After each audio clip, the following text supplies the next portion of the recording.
Hello student, मैं Saroj Hindi classes में आप सबका एक बार फिर से स्वागत करती हूँ। तो स्टूडेंट्स, आज अपना वीडियो का विषय रहेगा संस्कृत भाषा के लिए कुछ आधारभूत इकाइयाँ।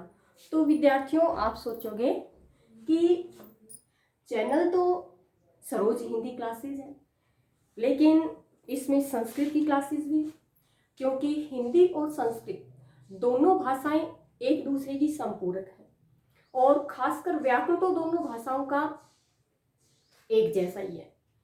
तो देखिए, 6th, 7th और 8th के लिए जो कुछ शुरुआती स्तर की बातें होती हैं वो मैं आज आपके साथ शेयर करूंगी, और खास करके उन बच्चों के लिए जो 6th क्लास में आते हैं उनके लिए संस्कृत विषय एक बिल्कुल ही नया विषय होता है।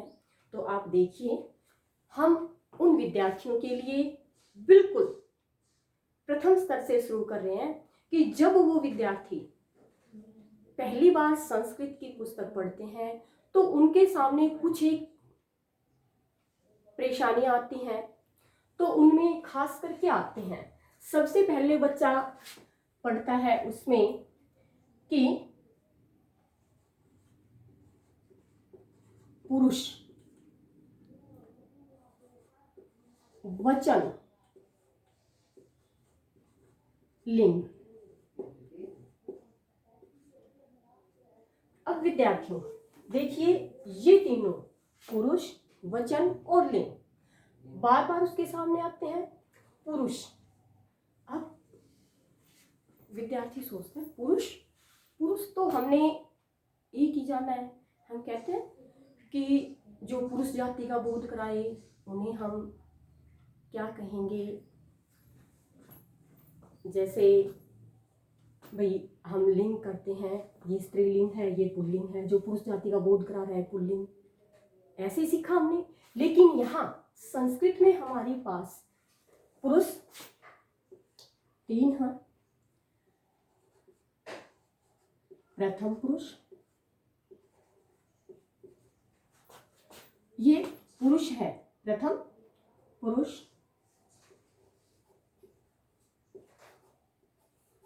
मध्यम पुरुष व उत्तम पुरुष।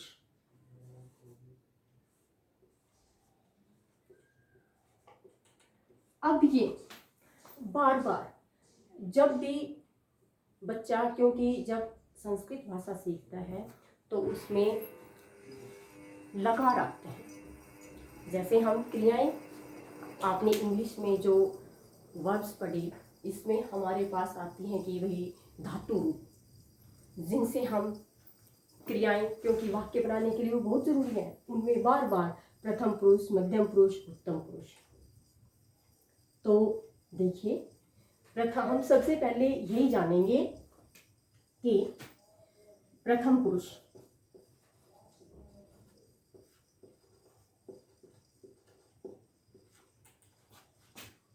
स,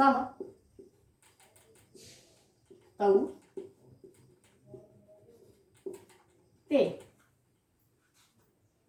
मध्यम पुरुष,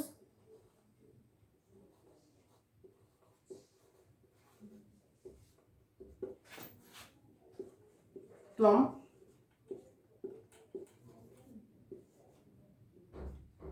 युवाम और यूयम। और उत्तम पुरुष अहम, आवाम,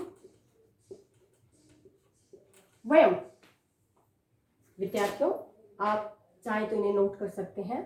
स, वह, तौ, वे दोनों, और ते, वे सब, त्वम, तुम, युवाम, तुम दोनों, और यूयम, तुम सब, अहम, म, आवाम, हम दोनों, वयम, हम सब। अब देखिए, हमारे पास प्रथम पुरुष, मध्यम पुरुष, उत्तम पुरुष में स, त्वम, अहम, जो एक वचन, क्योंकि हमने अब पुरुष किया तो इसके साथ आ गया वचन। तो विद्यार्थियों हम इसके साथ ही इसको लिखेंगे। यहां पर ये वचन है हमारे, एक वचन, और ये द्विवचन, और ये बहुवचन। अब आप सोच रहे होंगे कि हमने केवल दो ही वचन पढ़े, क्योंकि हिंदी में तो हम अब तक हमने दो वचन पढ़े, एक वचन और बहुवचन पढ़ा ना, कि जो सब एक वस्तु का बोध करा, एक वचन, और जो दो या दो से अधिक वस्तुओं का, व्यक्तियों का जो बोध कराए वो हो गया बहुवचन। लेकिन संस्कृत में हमारे पास द्विवचन आता है कि जो दो का बोध कराए। जैसे हमने कहा ना प्रथम पुरुष में स वह हो गया वे दोनों, और ते वे सब, त्वम तुम, युवाम तुम दोनों, और योयम तुम सब, उत्तम में अहम, नहीं तो क्या होता मैं, एक, और बहुवचन के लिए हम सब। लेकिन यहां आवाम द्विवचन भी है। तो आप पुरुष और वचन, वचन हमारे पास एक वचन,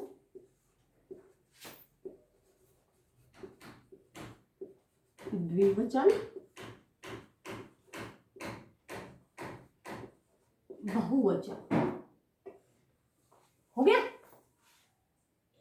इतना तो समझ में आ ही गया होगा। अब हम एक बार लिंग के बारे में भी कर लेते हैं। पहला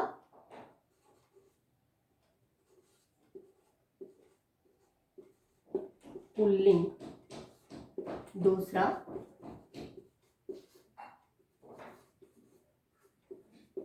स्त्रीलिंग और नपुंसकलिंग।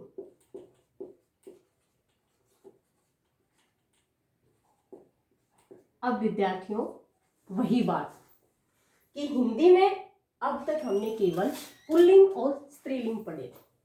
भाई जो पुरुष जाति का बोध कराए जो शब्द वो पुल्लिंग, और जो स्त्री जाति का बोध कराए वो स्त्रीलिंग। लेकिन संस्कृत में कुछ एक शब्द ऐसे होते हैं जो ना ही पुल्लिंग वाली श्रेणी में आते हैं, ना ही स्त्रीलिंग की, ना पुरुष जाति में, ना स्त्री जाति में। उन्हें हम तीसरी जाति नपुंसक में रखेंगे, जो नपुंसकलिंग। जैसे आगे आप पढ़ेंगे भाई शब्द रूप कि बेटा याद करो, जैसे बालक का शब्द रूप। तो आपने 6th क्लास में देखा, बालक के आगे आपको मिलेगा कि पुल्लिंग अकारांत, पुल्लिंग अकारांत, क्योंकि बालक बालक। स्त्रीलिंग जैसे लता है, सीता है, उसमें आपको मिलेगा आकारांत। अब देखिए इसमें आपको एक नई बात मिल रही है भाई, अकारांत आकारांत, ये मैं बाद में आपको स्पष्ट करूंगी। पहले आप जान लीजिए कि पुल्लिंग, स्त्रीलिंग और नपुंसकलिंग। जैसे पुरुष जाति का बोध कराने वाले पुल्लिंग, स्त्री जाति का बोध कराने वाले स्त्रीलिंग, और जो ना ही पुरुष जाति के हों ना ही स्त्री जाति के हों उन्हें नपुंसकलिंग। जैसे हम फल, वृक्ष, पुस्तक, ये क्या है, ये नपुंसकलिंग की श्रेणी में आते हैं। तो विद्यार्थियों हमारी संस्कृति में ये पुरुष, वचन और लिंग ये बार बार आपके काम आएंगे। अब जिसका जिक्र हमने उसमें किया अकारांत, आकारांत, पुल्लिंग और स्त्रीलिंग तो आप सीख गए। लेकिन अकारांत शब्दों के अंत में जिस वर्ण की ध्वनि आती है, जैसे बालक है,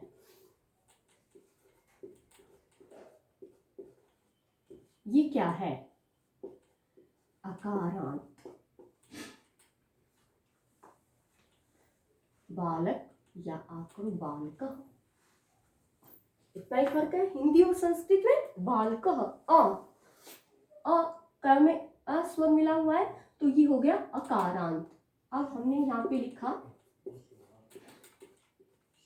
बालिका, तो ये क्या है? आकारांत। अंत में आ की ध्वनि आ रही है। इसी तरह से जिसमें ई की ध्वनि, जैसे नदी, ई है ईकारांत, वधु उकारांत। ठीक है, ये हमारे क्या है? जैसे पितृ, पिता शब्द है संस्कृत में पितृ, वो ऋकारांत, क्योंकि अंत में वहां क्या है? री की ध्वनि आ रही है। तो आपके ये बिल्कुल स्पष्ट हो गए होंगे पुरुष वचन लिंग, और आप पुरुष भी सीख गए होंगे, क्योंकि इन्हीं के अनुसार जब हम धातु रूप क्रियाएं बनाएंगे तो विद्यार्थियों ये वचन, ये यहाँ पे हमारे हैं, ये तो है पुरुष, और ये हमारे पास है वचन। ये हमेशा ध्यान में रखोगे आप, चाहे शब्द रूप हो, धातु रूप हो, ये हमेशा ध्यान में रखें। ये 7th 8th उनमें तो जरूरी है ही, लेकिन मैं बार बार 6th क्लास के लिए यूं कह रही हूँ विद्यार्थियों कि 6th क्लास में विद्यार्थियों के लिए बिल्कुल नया विषय होता है संस्कृत, तो उसको समझने में बहुत दिक्कत होती है। तो देखिए, बहुत अच्छी कोशिश करने की हमने अपनी ज़रूरत समझी कि भाई हम आपके लिए बिल्कुल आसान तरीके से ये कॉन्सेप्ट ऐसे क्लियर करें आपके सामने कि आप आसानी से सीख जाएं। तो देखिए, ये हो गए। अब बिल्कुल शुरुआत में विद्यार्थी सीखते हैं, जैसे पाठ याद है आपको, उसमें मिलता है कि प्रथमः पाठ, है ना, प्रथमः पहला। अब गिनती क्रम, जो भी क्रम संख्या है वो शुरू हो जाती है। तो 1 से 20 तक गिनती जब हम सीखते हैं तो आप सीखते हैं एकः, द्वौ, त्रय, लेकिन वहीं आपको कई बार एका मिल जाता है, तो दिमाग में आता है, हाँ हमने तो अब तक एकः यही पढ़ा था, एका कहाँ से आ गया? तो विद्यार्थियों फिर से वही बात, कौन से? वही पुल्लिंग, स्त्रीलिंग और नपुंसकलिंग, 4 तक की संख्याएं गिनती में हमारी तीनों लिंगों में अलग अलग होती हैं। ठीक है, तो आप चाहे तो ये नोट कर सकते हैं।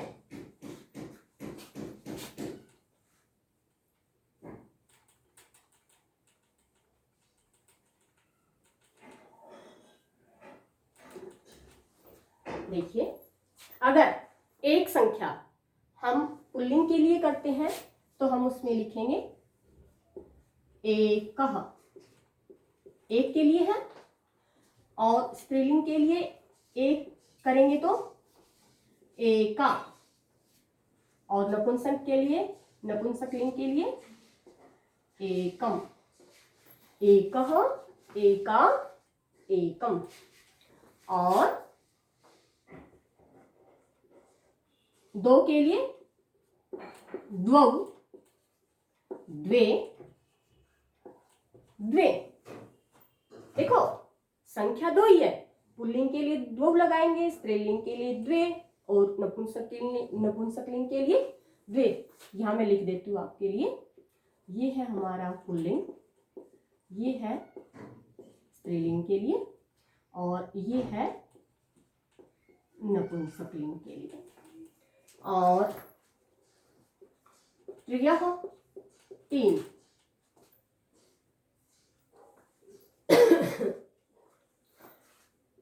तिस्रः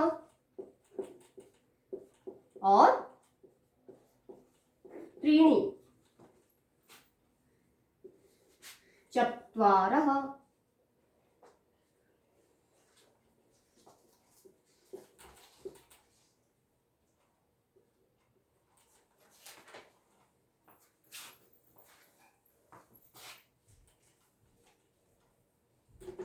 इट इज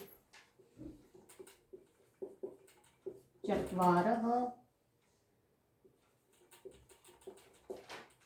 चतस्रः और चत्वारि। ठीक है विद्यार्थियों, 1 2 3 और ये 4 तक की संख्या है। ठीक है, आगे 5 के लिए हम करते हैं 5 6 के लिए 7 7 के लिए 7 8 के लिए 8 9 के लिए 9 और 10 के लिए 10। आगे सारी की सारी संख्याएं तीनों लिंगों में एक समान चलेंगी, तो आपके लिए ध्यान रखने योग्य केवल ये 4 संख्याएं हैं।